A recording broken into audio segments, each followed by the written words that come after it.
एक समय था जब हम बुक्स पढ़ते थे मनोरंजन के लिए, क्योंकि तब हमारे पास समय भी होता था और लाइफ इतनी कॉम्प्लिकेटेड नहीं थी।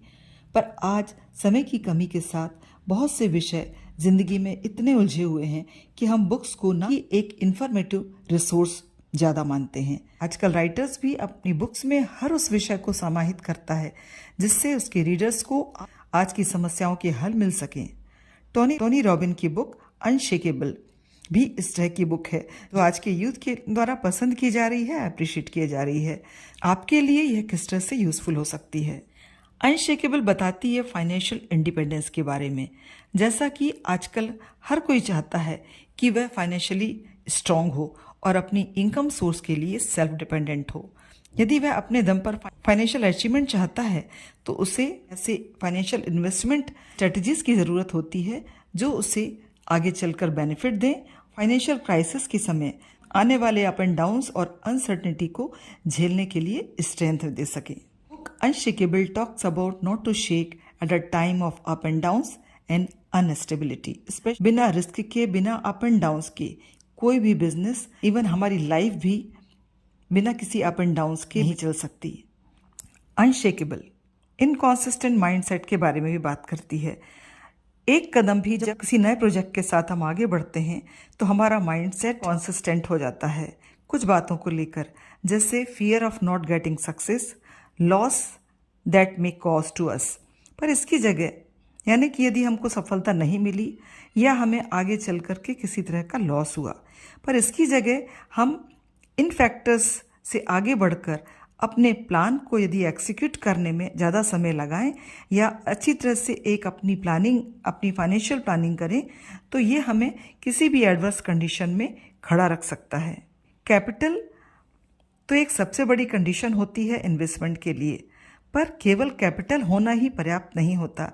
अगर ऐसा होता तो हर पैसे वाला व्यक्ति एक सफल बिजनेसमैन बन गया होता, और ना ही हम अपनी लाइफ को केवल पैसे के माध्यम से वैसे जी सकते हैं जैसा हम चाहते हैं। ये डिपेंड करता है हमारी फाइनेंशियल प्लानिंग पर। तो इसके लिए ज़रूरी है कि हम किस तरह से इन्वेस्टमेंट करें, आज के समय को देखते हुए, स्कोप को देखते हुए और फियर फैक्टर्स और रिस्क फैक्टर्स से के जानकार होते हुए। इस बुक के बारे में रीडर्स के क्या रिएक्शन से रीडर्स ने इसे अप्रिशिएट किया है इसकी फाइनेंशियल एडवाइजेस के लिए कि फाइनेंशियल इंडिपेंडेंस सिखाती है, और साथ ही अप्रिशिएट किया है इसकी इंस्पायरिंग स्टोरीज के लिए जिन्होंने चैलेंजेस को एक्सेप्ट किया और कुछ अचीव कर पाए। यदि इन नटशेल देखा जाए तो यह बुक आज के समय की एक रोचक और ज़रूरतमंद विषय की व्याख्या करती है। आज कौन है जो वित्तीय आत्मनिर्भरता नहीं चाहता, रिस्क से ऊपर उठकर ऊंचाइयां हासिल नहीं करना चाहता और अपने इन्वेस्टमेंट को अपनी लाइफ के लिए ब्यूटीफुली प्लान नहीं करना चाहता।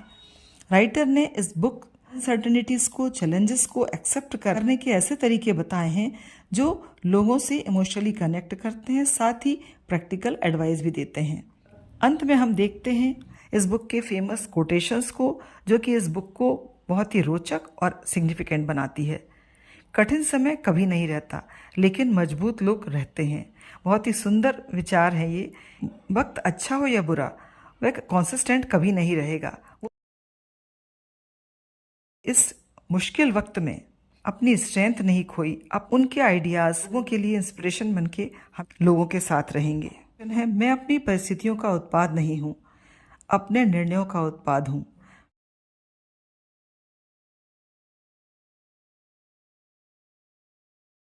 उस परिस्थितियों में मुझे